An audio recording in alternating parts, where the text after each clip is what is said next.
From news and views, issues and opportunities, we'll have in-depth conversations with decision makers to find out what they know and what they think.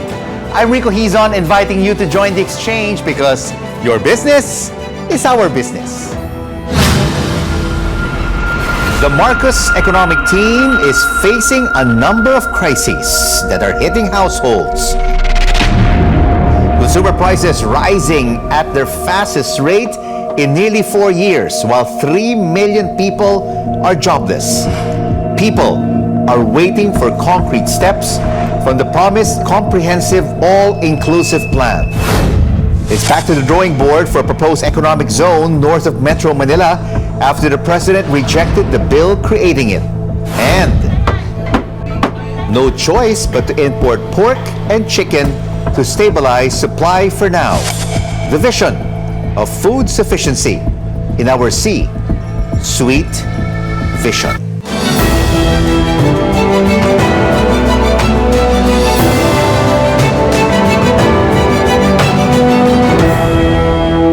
President Bongbong Marcos' economic team has set a conservative growth target for the year as rising consumer prices and mounting debt stifle the pandemic recovery. Let's now have an exchange with Economist and former Social Welfare and Development Undersecretary Noel Leco. Noel, thank you so much for joining us. We've had a nice upward economic trajectory over the last 2 quarters, and the economy is opening up, but now we are facing new problems, inflation, falling peso, more jobless Filipinos.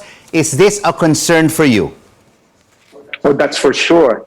I think in terms of inflation, in terms of rising prices, those are major factors that could arrest the continuing increase in our GDP. And if those issues are not addressed effectively and immediately, we may face a slide in our economy in the near future. So, Noel, with this so-called all-inclusive economic plan of President Marcos, how and what should he be doing?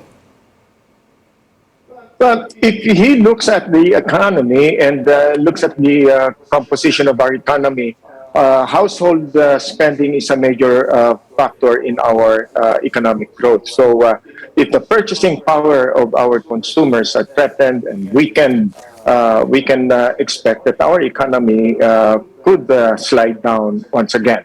And that will be unfortunate because we're just going on our recovery, and we are not even at the level we were in 2019.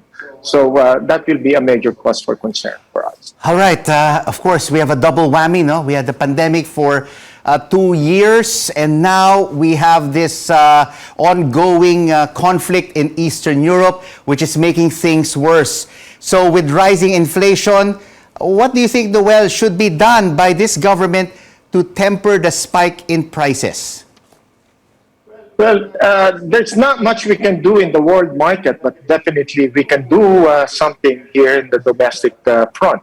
And if we focus on trying to defend our consumers, I think the excise tax, the value-added tax would be worth looking into and see if we have some flexibility there.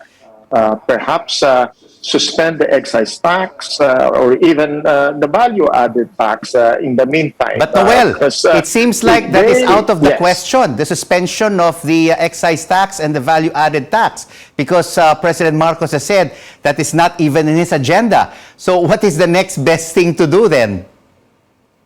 Well, accelerate the distribution of social amelioration programs to the people. I think that is the most logical thing to do right now. If the people cannot buy what they need because of rising prices, the distribution of the ayuda or our social amelioration fund would be the most logical. All right, that is the most logical thing, no? The SAP. But we may have to borrow more money, which will add up to our rising debt levels, which is now close to 13 trillion pesos. Do we really have the money for that, Noel? I don't think in the near future, while we may not be worrying about it right now, saying so, but in the midterm and the long term, given the trajectory our economy is going, which is not very positive, I think we should stay away from borrowing more. And instead, look at our budget. Perhaps there are budget items that can be deferred or even eliminated. And this early, I think the government will have to look at our budget and see if we can amend that.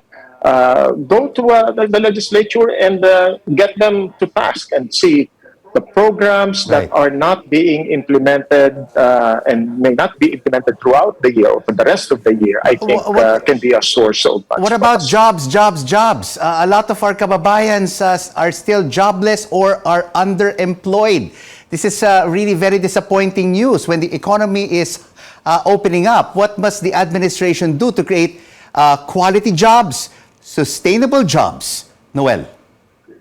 The major source of our employment right now are not necessarily the big employers, but the middle and small, medium enterprises, even nano enterprises. So I think it makes sense that the government pays attention to what we can do to support the small, medium enterprises. Perhaps we can do give them tax credits or tax holidays until they are able to provide more and stand on their own. The economic team, Noel, also wants to bring down poverty to single-digit levels in 2028. As a former Social and Welfare Department official, is this a realistic target? Well, it is again logical, and I think it's a mandate for the government to reduce poverty. But if we are not able to prop up the employment, sources of livelihood for our people, poverty will continue to prevail, and may not be able to do much except that we will continue to give them ayuda, but it's not going to be a long-term solution to something that has been lingering. Thank you so much for this economic outlook exchange. Economist and former DSWD Undersecretary Emmanuel Leco. And now here's a rundown of this week's top business stories. Meralco customers are set to see lower charges. The Energy Regulatory Commission has ordered the power distributor to return 21.8 billion pesos based on actual charges against initial estimates of the regulator. And that is equivalent to 87 centavos per kilowatt hour. Thousands of households in parts of Metro Manila and Cavite are set to suffer from water interruptions until the end of the month. West Zone concessionaire Maynilad says this is because of what it calls raw quality issues. And budget carrier Cebu Pacific says it has already restored 88% of its pre-pandemic capacity, mounting an average of 340 flights per day. And straight ahead on the exchange, where your business is our business. President Marcos vetoed the bill seeking to create an economic zone near the upcoming Bulacan Airport. We get a bird's eye view on the role of ecozones with the Philippine Economic Zone Authority. Despite this vision of food sufficiency, Mr. Marcos says the country will have to continue importing pork and chicken for now. Keep it right here on CNN Philippines. News you can trust.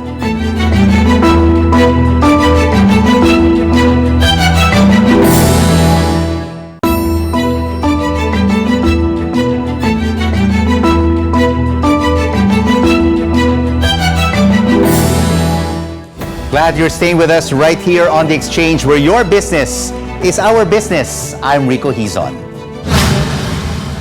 Lawmakers are seeking to refile a measure to create a special economic zone north of Metro Manila, and this aims to correct provisions in the vetoed Bulacan Airport Ecozone Bill. But what are ecozones and what are their roles in economic development? Let's now have an exchange with Philippine Economic Zone Authority Director General Charito Plaza. Ma'am Charito, thank you so much for joining us. Your reaction to the President vetoing this bill, creating an ecozone in Bulacan, is it the right thing to do? Very right thing to do, Rico. Because first of all, There are two ways to create an economic zone. So one is by legislation, and another is directly registering it with PEZA as the authorized agency to register lands and buildings who are into manufacturing, refinery, assembly, tourism, medical tourism, agro-industrial, and many other types of economic zones. We call this special because these economic zones has to be strategically located, and their product should be special products and specific products, and their activity is also special, who are into manufacturing, assembly, refinery, food processing, agro-industrial, and many others. Share with us, Ma'am Charito, how important are these economic zones for the economy? What benefits do they provide for companies that locate there? Yes,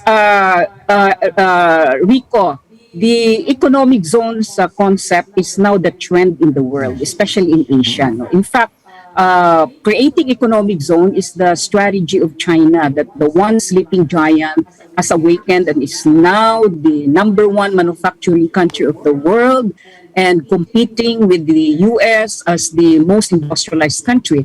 And their strategy is exactly putting up economic zones, no? And then attracting investors to locate and will enjoy incentives and even subsidies from government. No? So they will be able to bring their huge capital, they will bring in the technology, create employment, livelihood, and that's the multiplier effect. In our economic zones, for example, in PESA, we have four public economic zones in Baguio, in Mactan, Cebu, in Pampanga, and in Cavite.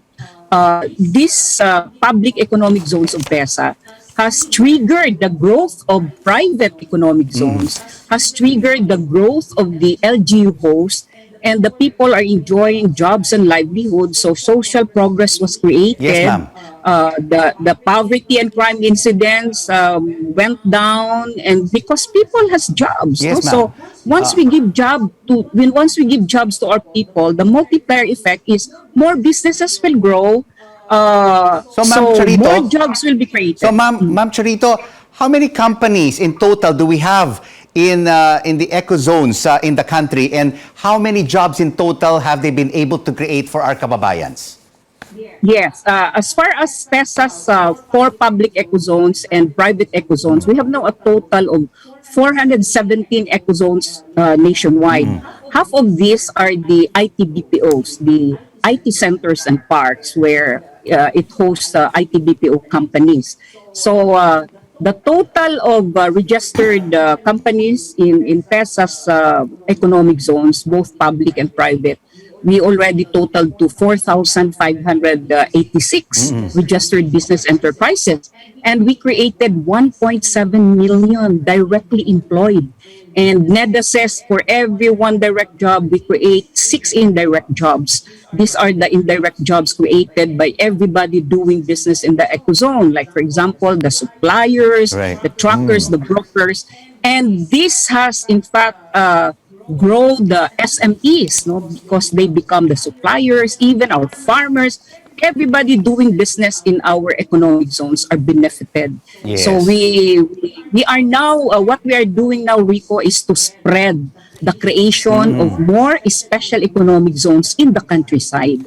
So there was an administrative order 18 of then President Duterte mandating PESA to spread the creation of more special economic zones, especially to the countryside. So we are now expecting special economic zones that specializes on agro-industrial, agroforestry, mineral processing, IT, more IT BPOs industries, even the defense department, they are now preparing to be included in the industrialization, welcoming industries, especially those to be in the defense industries. So they have thousands of hectares of military reservation area. So we are now selecting the appropriate defense industrial complexes. Even the state universities and colleges, they are now applying to PESA as a KIST, Knowledge, Innovation, Science, and Technology Parks. So with knowledge, our KIST universities can now invite a foreign school partner to bring their technology, their knowledge to the Philippine partner. Yes. So we will be able to attract foreign students. We will be able to make the Philippines as an education hub of Asia. And once we also invite and attract investors who are into manufacturing, refinery, mineral processing, tourism. Right. We also have medical tourism to become locators of these different types of economic zones.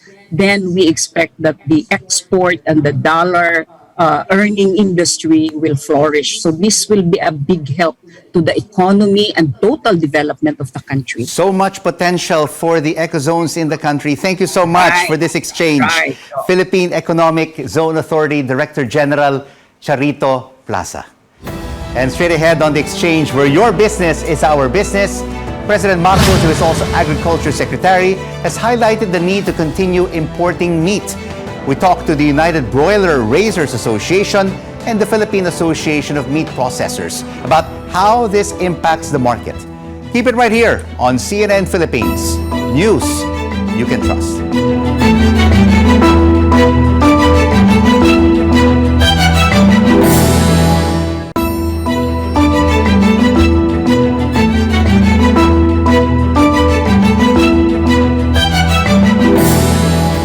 Glad you're staying with us right here on The Exchange, where your business is our business. I'm Rico Hizon.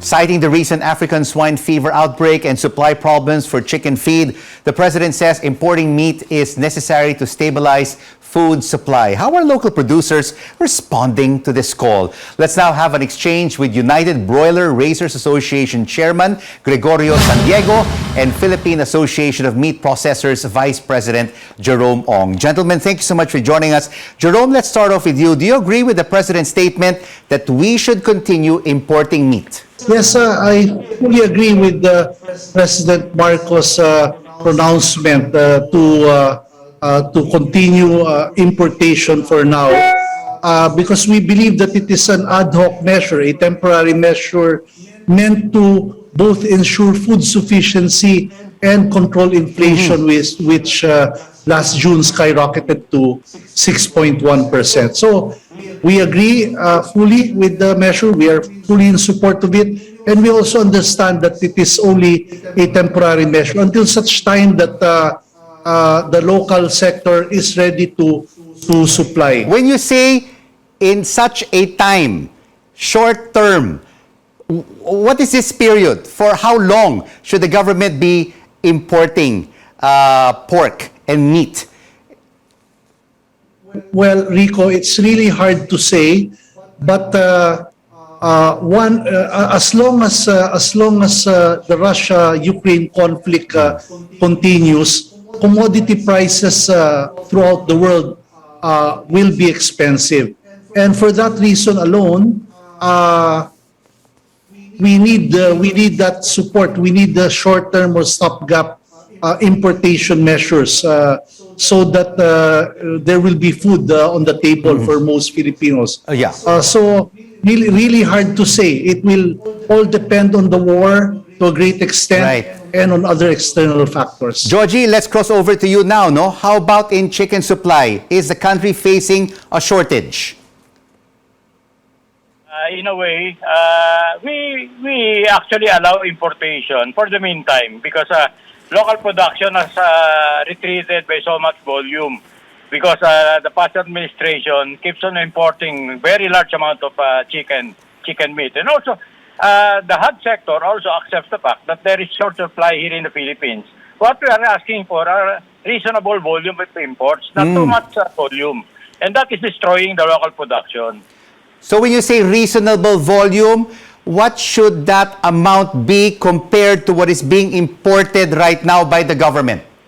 Actually, that is one of the problems in the industry. The DA has no data regarding the consumption, the production. So what we can say is that the importation we should be proportionate to what is lacking in local production. But in terms of numbers, we cannot say numbers because DA, who is supposed to record all these numbers, have no record, have no data. But of course, That's now the the problem. president is the agriculture Secretary, should he be coming up with this data? So there's a comparison on how much we need, especially for our kababayans during these crucial times. And of course, not also hurt the local processors. Yes, so that we will be properly guided. The industry should be properly guided to what number really will not hurt the local production, and in fact should incentivize local production. So Jerome, is it also the same kind of problem with the meat processors? There is no data? Well, I don't have exact data now. I think there's data available from the Bureau of Agricultural Statistics. As to its accuracy, I won't be in a position to assess how accurate it is. But per my recollection, for pork, we only import our importation for raw materials, by the way. We are not concerned, or we are not involved in importing pork for table consumption. We only import pork for our manufacturing requirements. I think the total pork imports is much lower, below 10% of local production. Right. But has this, Jerome, in any way? It about 10% also. But Jerome, has this impacted the local meat processors? Has it impacted your business? Yes, very much. Right now, we are in short supply but that's another issue. Because of the non-science-based regulations of the Department of Agriculture in the past, they have this propensity to ban entire countries when there is a disease outbreak.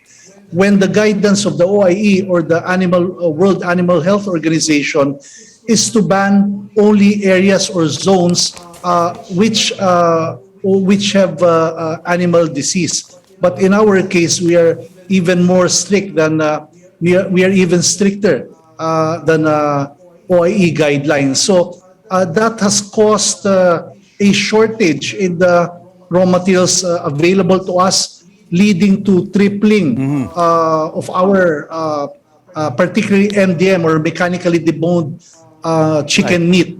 And prices of that has skyrocketed, almost triple, leading to a massive inflationary effect on our products. Absolutely. That's why we saw the main numbers continuing to rise in terms of consumer prices. Georgie, are you optimistic about the President's leadership of the Agriculture Department? Yes, that I think that is needed, because we need instant action, and it's only the President who can do that. Because the problem is really very deep, no? Regarding the importation, all we have are numbers of the legal importation. As to the actual number and the source, we have no idea, because there is a lot of meat that are being smuggled. So we don't know really the actual number. In fact, that is the one being blamed for the disease problem here for both chicken and hogs. Because we are not only importing meat, but we are also importing diseases. Because meat imports from countries banned by OIE, as what Jerome is saying, are coming into the country. In fact, China has long been banned to export any poultry products, because there is the avian flu in China has not stopped. No, also for hogs, it should not be coming in. But in the news, you see that there are some apprehensions of meat coming from China. So, Jerome, smuggling is a major issue, as mentioned by Georgie. How should the President address this, and address it now? Yes, we are in the same boat. I fully agree with Mr. San Diego. We are also against smuggling. We are legitimate importers, and it is unfortunate that during the past administration, smuggling continued. It puts us in a bad light also, and it puts everyone at risk, especially the local livestock sector. So the President's decision to assume the role of DA Secretary means that he is serious in turning around the agriculture, the state of agriculture in our country, and we fully support that.